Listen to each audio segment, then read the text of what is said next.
Welcome to Coffee and the Bull.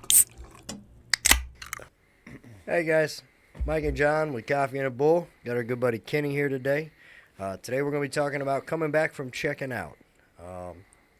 Basically, our friend Kenny here's got a pretty interesting story, and we're going to share it today. Kenny's been in the military and 14 years in law enforcement. I know the color seems a little off. He's kind of pasty, but that's just his natural ginger self. Mike's not going to give any dad jokes today because he burned it already. I've already used it. Right. So, what we're going to do is we're going to kind of let Kenny tell his story, and we're going to ask some questions along the way and see if we can't relate to some of you guys out there that are listening right now. Maybe help you out in your struggle, or maybe help you out when you see your buddy struggling to know that there's a problem. So, Kenny, why don't you go ahead and lead the way, sir? All right, so I was a police officer for 14 years, and took and decided to get into law enforcement at about 19 years of age, and started a career and had a real true belief in a system and how things worked and what was right and what was wrong. And all those things were going fairly well. Had a great start to a career. During the commence of it all, I ended up having a child and got engaged and things like that. I know that's backwards. Most people do stuff the other way. But at least in the South. Yeah, in the South. In the South, Right. you get married, Shotgun wedding. 18, and, 19, she's got a baby. I'm loving these overalls. So we take and we end up going. We got engaged. She said yes? She did say Okay, yes. just checking. Well, I technically, didn't know if it was against her will or not. Right. Well, first off, she did say, "Are you sure?" So I mean, I took that as a yes. I mean, considering things didn't work out, I probably should have took it as a no. I mean, hindsight, Strong maybe. And well, we end up going through, ended my engagement due to some infidelity issues and stuff that she was having. And during the commence of it, she became very ugly, manipulative, things like that. And because I refused to try to work things out with her. During the commence of all that, she wanted us to try to rectify and fix our relationship, have a family, things of that nature. Well, that just wasn't how my mind worked, and infidelity was something that I just personally couldn't get past. There's many That was a people hard out line for there. you. Right. Correct. Yeah. Got it. There's with you on many that people that can overcome those obstacles, and that was just one I couldn't overcome. So we agreed to mutually part ways. Well, she started keeping my daughter from me, and that started causing me to have issues because I sit here and I fought and was able to get out here and serve my community and protect others and help people on endless occasions. But then when I needed help, it was hard for me to get that help. Why's that? Well, when we take in and you go through child custody issues and battles, the court comes up and they says, okay, these are your guidelines and perimeters you have to abide by as far as joint custody issues and whatnot. And in the court documentation, it says one thing and says that, okay, if the other parent refuses to meet during your child time, then law enforcement could step in and they could remove the child and give you the child. However, that's not what happens. Law enforcement, upper administration in law enforcement at most agencies require you just to take it as a civil action, and you take a report and then you send it back to the court system. Because in the way it's supposed to work is that they're supposed to document it. You're supposed to be able to take that documentation to the court and show that you're a willing co-parenting party, but they're not willing to participate. You should be able to present that to the court as a contempt of court and benefit your case to seeing your child. Correct. But unfortunately, that's just not how it works for us fathers. And look, I'm as guilty as the next guy, because during my tenure as a policeman, before I had to personally deal with these things, I made those same decisions for people that was fighting those battles. I just was unaware of how those battles were truly fought and what Right, truly right. happened in those incidences. And I think, and correct me if I'm wrong. So on the side of being in court for child custody, I haven't had to do that. But obviously on the law enforcement side of things, do it at probably every shift we go handle a child custody One thing. form or another. And I may be wrong in this, but I don't think there's very much that the actual road deputy can do. No. Outside of, No. I would think a lot of times our hands are kind of tied with that. Right. Even So They are in a sense, Yeah. but if you actually read the court documentation from the judge and everybody else states in that documentation on probably 90-something% of the Yeah. thing that law enforcement is to intervene and they're to remove the child you. and give them to Right. the so it's going to depend on the documentation. right, but Right. we 'Cause all I've read a lot of it. I didn't see that Right. that statement in It's- there. it's- That's the only reason I'm asking. I'm not.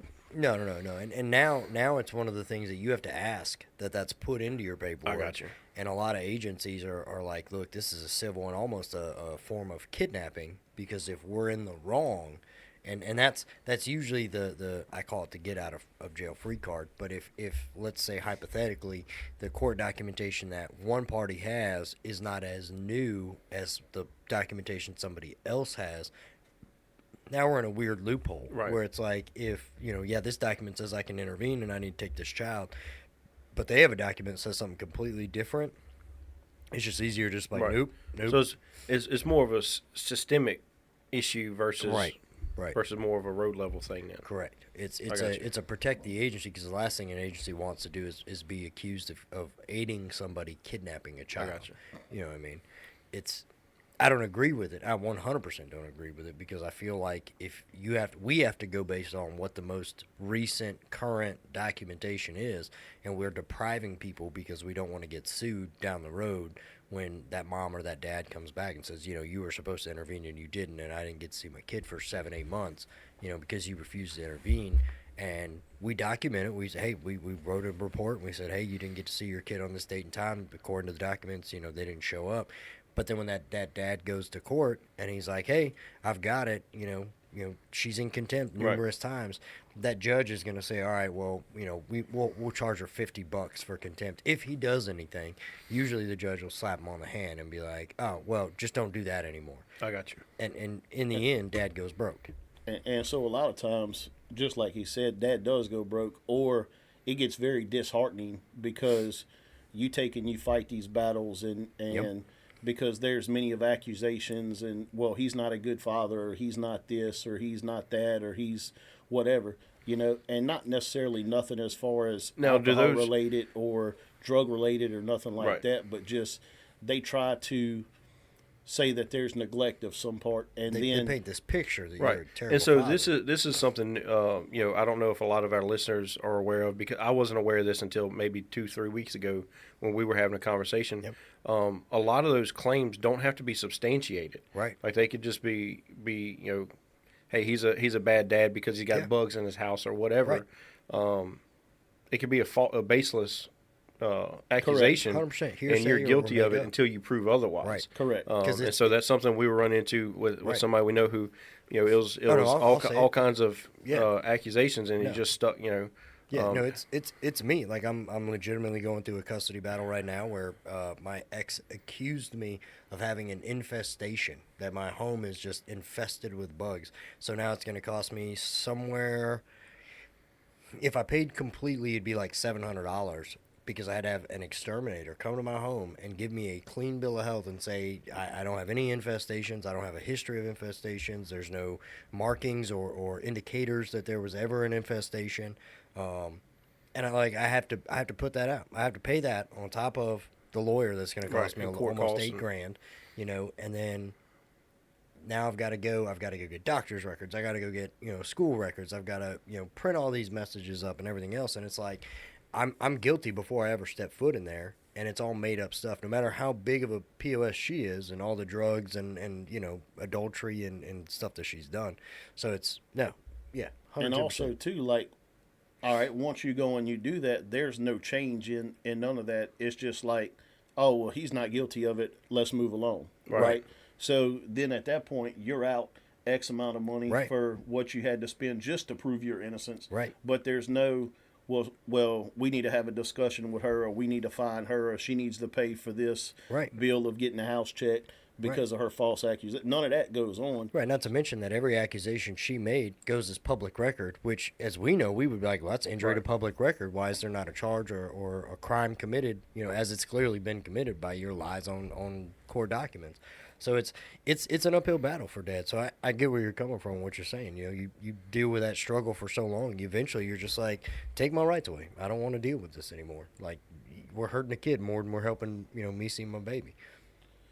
And so I started fighting, at that point, some personal battles, because I get out here and I go help this citizen, that citizen, and I do the best job I can possible to ensure that everybody's treated fairly, none of their rights are violated. I bend over backwards to help everybody, but then when it comes for me and my daughter's being kept from me, then I fight battles because I believed in the system and how things are supposed to work, and then come to find out that the system is just not up to par with the times. And because if I was to do half of the things that she done, as far as keeping my daughter from her and making false accusations, they would have incarcerated me.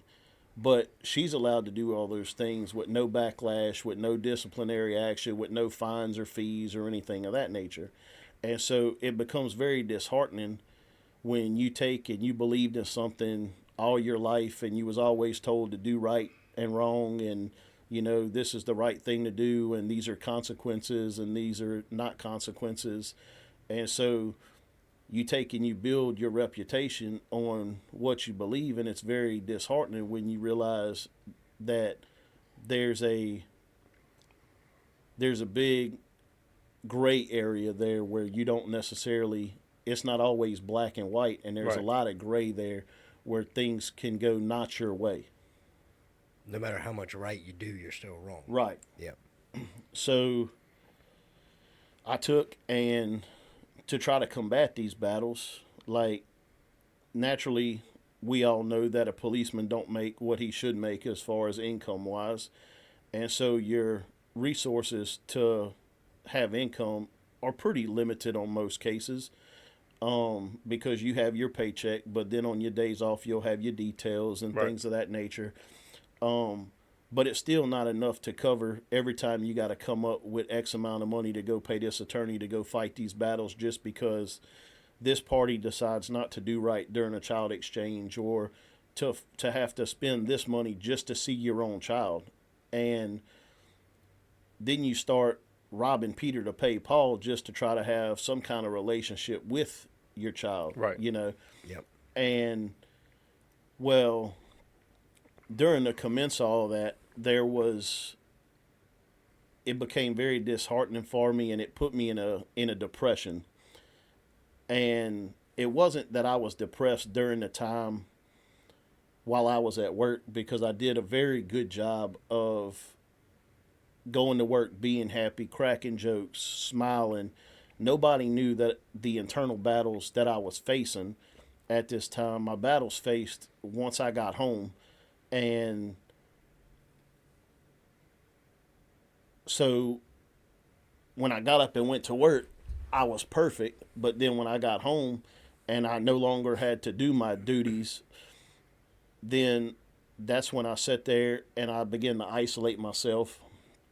And what I mean by isolating myself, I would go out of my way, if a buddy, a friend, a female, anybody was to call me, I would sit there and I would watch my telephone ring and never would answer it. Text message would come through. I would look and see, hey, look, so-and-so's texting me, but I never would open it, because then you would get a red part where you would see that I actually read what you sent me.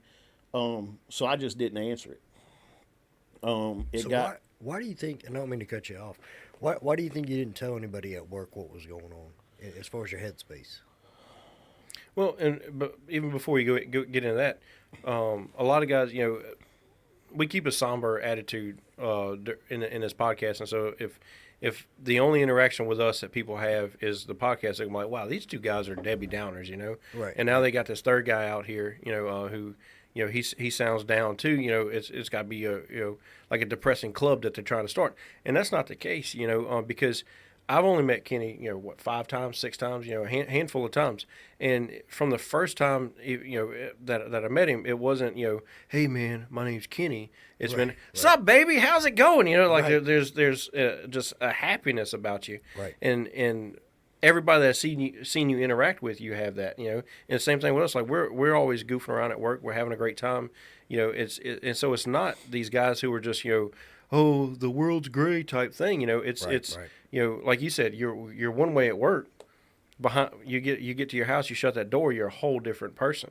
And so, you know, I want to stress that, you know, that it's not, you know, us just looking for, you know, sad people to come on this podcast. Like this is something that people are actually struggling with, and it's behind closed doors.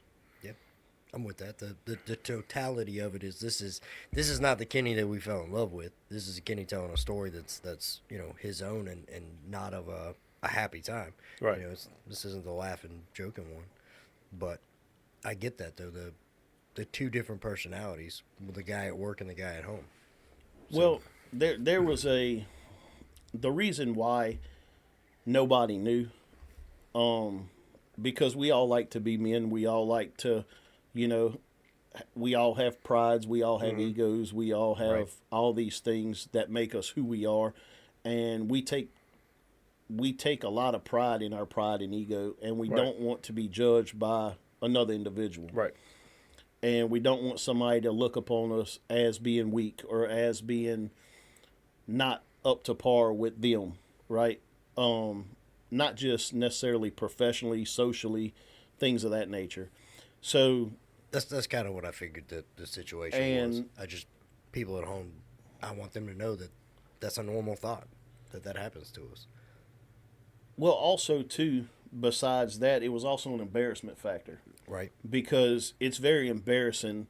Like, if you and I work together and we're working on the street as patrol officers, if I have to call you to come to my house to deal with a family issue, that embarrasses me as a man and as a fellow employee.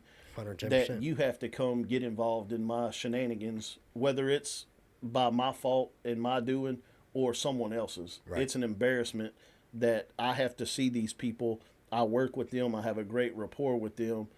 Oh man, look at Kenny. He can't even take care of his own household, and you know. Nope. And so it's a big embarrassment factor, especially for me. It was anyway. Right. And so I fought those battles, and I started to take and isolate myself. I was very miserable by the time I was home off of work, and I went as far as to the point as calling and getting my direct TV cut off, and not having no kind of television, no nothing. When I would get off work, I would go home and I would literally stare at 4 walls until I finally played mind games with myself enough where I was just so tired and distraught that I just passed out. Right. And if it was a day off and I didn't have to go work detail, or I didn't, or there wasn't one for me to work that day or whatever, then like I just stayed in the living room and done the repeat thing. Or if it was time to go to work, I would get up, I would go to work, and the minute I stepped foot out the house and got in a unit, then I was okay. I went and we would go meet in the morning and have, you know, some kind of coffee or whatnot, and we would sit there and have discussions and crack jokes just as a normal day. We called that shift meeting when I started training on day shift, because I've been on nights almost my entire career. But when I first started, they started me on days, and I hopped in the unit with my mentor Scott, and I didn't know Scott from anybody, you know, and he's, you know, he could tell I was as green as could be. I was still full of ambition and, you know, these dreams of what being a cop was going to be. And as soon as I sat down, he goes, hey, I'm Scott. we're on our way to shift meeting or whatever. I'm like, well, I just hopped in the unit. Like I figured, we're busy, like we're about to go change the world type thing, and for us it was we went to PJ's Coffee House and sat there for like 2 hours drinking coffee, just waiting on the first call for service to take place. I'm like, you ain't doing a shift meeting. This is like you said, you're just joking around. You're just hanging out. You're shooting the breeze. A couple guys are flirting with the baristas or whatever. Normal guy stuff. Yeah, normal guys. Well, it's also you've been there. It's a lot of the older guys flirting with these super young, like 18, 19-year-old girls. Not a chance that it's ever going to work out. But like, oh, you the same age as my grandpa. Right. I go to high school with your granddaughter. Right. And that was a big wake up call for me when I first started. I was like, all right, so the first 2 hours of every shift, most shifts, nothing. We do nothing but drink coffee. I can get behind that. Right. And so, back to Kenny. Yeah. back to Kenny, right? Tell the story, Kenny. So Throw it at in a that happy particular moment. point in time, right, I started noticing that I was making the same decisions as far as ignoring folks and not answering their phone calls and things of that nature. Now, were you doing that? And I hate keep interrupting you. Were you doing that subconsciously or kind of on purpose? Does that make any sense? Like, was it? Hey, intentionally. I don't want to talk to anybody. It was intentionally. Okay. Yeah. Because, and you don't know it until you go through these things, right? You don't know what it's like to have a child held from you and not be able to see a child. Right. And Especially after you got all that time of regular contact every single day. Like, the love you have for your child. And if you have love for that child the way you're supposed to and the way that most normal human beings do, then when that child is stripped from you and then you don't get to see that child, like it's a bad enough battle when a child has to come from a broken home. Right. But it's worse when, okay, these days belong to mom, these days belong to dad. But then it's worse when these days that belong to dad or, vice versa, these days that belong to mom ain't getting to mom or ain't getting to dad. Right. Right. And when you're not able to continue to build that relationship, because every child out there needs a mom and a dad. Yep. Whether it's coming from what we call a broken home where the mom and dad ain't together no more. Right. But if they still able to co-parent efficiently, then that's fine, And so when because the child didn't ask to come from a broken home, they didn't ask for any of this. But then when they're used as a pawn just to try to be mean, hateful, and ugly to another parent for absolutely no reason at all but to be ugly, then that's a problem. And so it's very hard when you have expectations too. Like you have an expectation to see your child this day and then the other parent don't show up, or when you go to the house, they come outside and refuse to let you have your own child. Right. Like that child is yours. You and this other individual laid down, y'all had this child. And that child is, you have just as much right to that child. That is your child as it is the other parties. And just out of anger and hatred, when you're not allowed to have that child, it has a psychological effect on you. Right.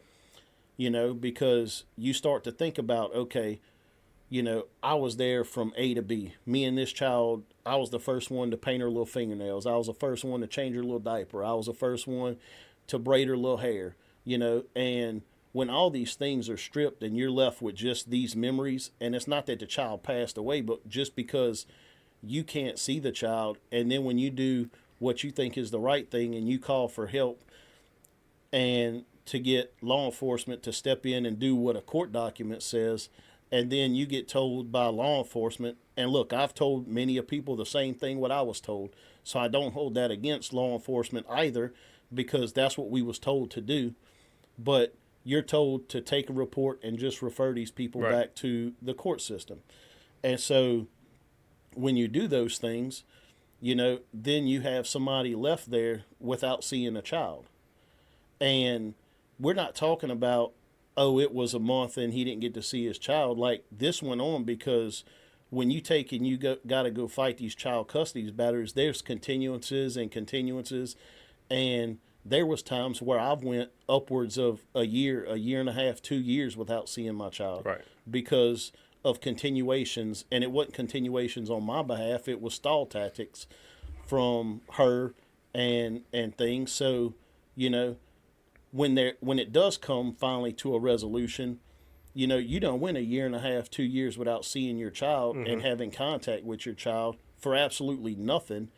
And there's no disciplinary action that's ever been taken. You know, they say, hey, look, you know, we're going to fine you in contempt on paper, but, you know, it's not, oh, you got to pay court costs. It's not, you got to pay for his attorney that he spent. It's not, Right. if you do this again, we're going to take and you're going to have to do X amount in time in jail for you to be taught a lesson. Right. It's, okay, well, don't do this again. And in the minute we walk out the courtroom, because there was no disciplinary action taken for her behavior, then she continues to do the same thing, Right. because there's no punishment there. Right. And so